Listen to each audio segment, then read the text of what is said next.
Silakan.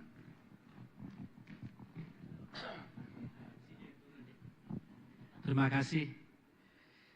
Ini luar biasa nih, dua-dua narasumbernya luar biasa, hebat-hebat Pak Dias sama Pak Rohmat. Saya izin bertanya kepada Pak Wamenhut. Tadi sudah bagus sekali pemaparannya ya, bahwa pemerintah sekarang merubah pendekatan dari ekstraktif ke regeneratif ekosistem, itu luar biasa sekali. Dan tadi pagi juga Pak Hasyim sampaikan bahwa jangan sampai kita terlalu concern dengan peduli lingkungan, tapi secara ekonomi masyarakatnya terabaikan. Sebaliknya atau on the other hand, kita concern dengan ekonomi, pertumbuhan ekonomi menuju 8% sesuai cita-cita Pak Presiden Prabowo, tapi kita lupa dengan kelestarian lingkungannya. Nah, saya hanya mau menyampaikan kebetulan dari dunia usaha, dari teman-teman GAPKI ada yang barusan WhatsApp message, itu terkait dengan penegakan penertiban kawasan yang kebetulan keterlanjuran tapi 110A Pak. 110A itu memang dia sudah tata batas, sudah lengkap semua, tinggal bayar denda PNBP, PSDADR gitu ya, dan sudah mulai mengangsur lah, kira-kira seperti sudah ada aturannya, sudah mulai mengangsur.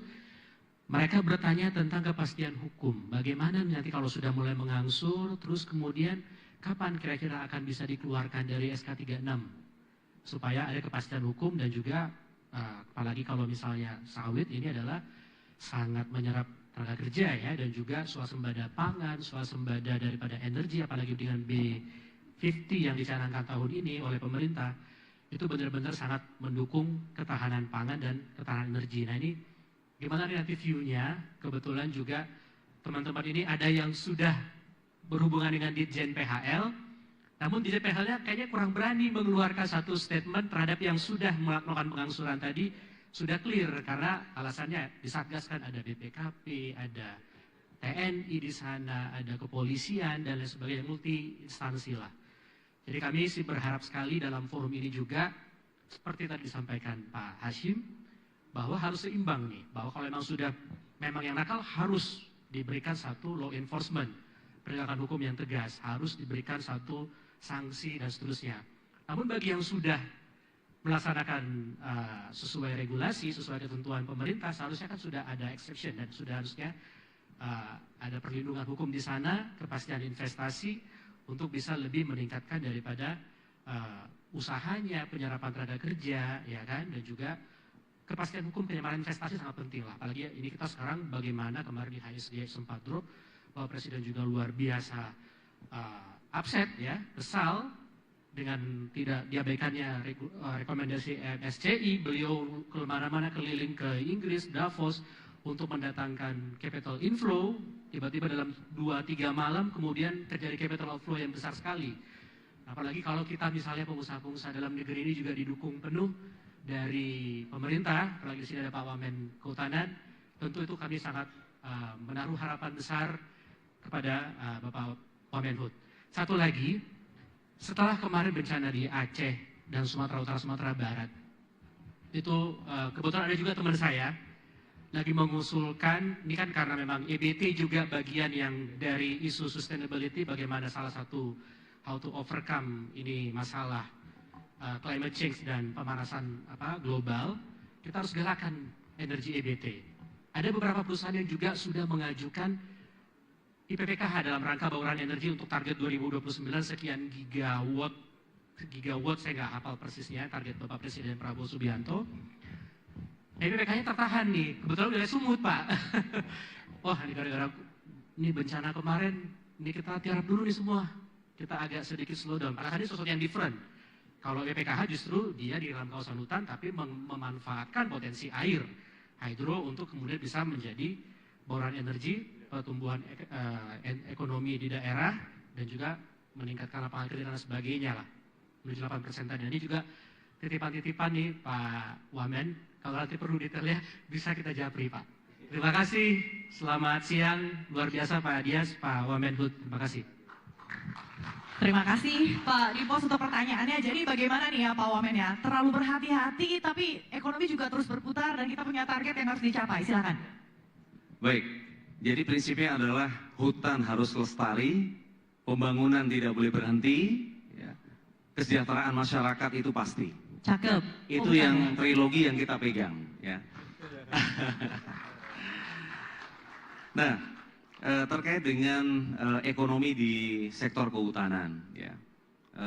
Mungkin tadi yang ekstraktif ke regeneratif atau restorasi ekosistem, itu kita mewajibkan harus melibatkan masyarakat di sekitar atau kelompok tani hutan di sekitar. Mau itu restorasi ekosistem di dalam Taman Nasional, masyarakat di sekitar Taman Nasional harus dilibatkan di dalam proses rehabilitasi atau restorasi di kawasan konservasi.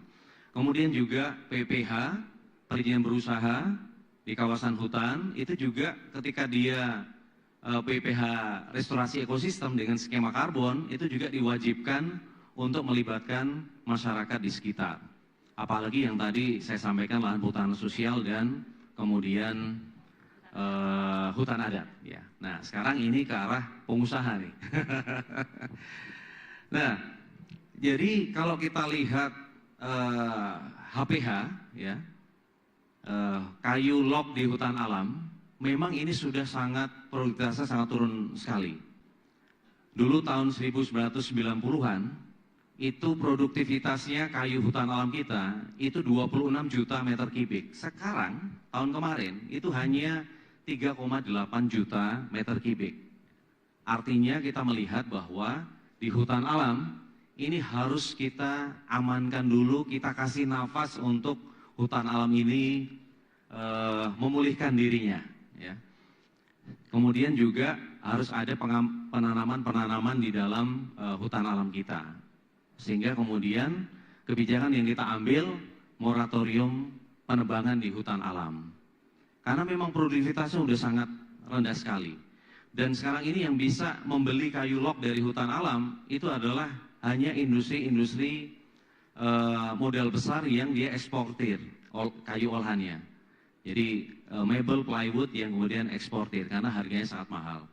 Nah, sementara kebutuhan kayu untuk warga negara Indonesia itu banyak juga dari perhutani, dari hutan rakyat, dari perhutanan sosial dan yang lain-lain yang ini harus kita dorong. Artinya memang kita harus mengajak kepada pengusaha kalau terhadap hutan alam ini memang harus kita rehabilitasi, kita amankan dulu, kita kasih nafas untuk dia bisa pulih kembali. Kalau di hutan tanaman, ya perkembangannya sangat bagus karena Indonesia kita sekarang ini produsen pulp and paper terbesar nomor 6 sedunia. Dan kalau kita lihat hutan tanaman di HTI di Indonesia tahun 2005 pada saat mulai semakin maju ya, itu 9,9 juta meter kubik. Sekarang ini sudah mencapai 49,7 juta meter kubik. Artinya ini luar biasa untuk bahan kertas, kemudian juga tisu, kemudian juga popok bayi. Nah, itu juga berasal dari kayu hutan tanaman. Kemudian terkait dengan masalah yang sawit terbangun, ya memang ini kita harus menunggu karena ada 4 juta hektar sawit terbangun ilegal di dalam kawasan hutan yang ini harus melalui proses verifikasi. Artinya mana yang kemudian diterapkan 110A, kemudian yang mana yang di 110B, termasuk yang kecil-kecil 5 hektar kepada masyarakat itu nanti tetap kita akan berikan kepada masyarakat sekitar kawasan hutan. Begitu. Ya, secepatnya begitu ya Pak ya. Oke, closing statement dari Pak Dias silakan. Udah habis itu Mbak. Iya. Udah langsung.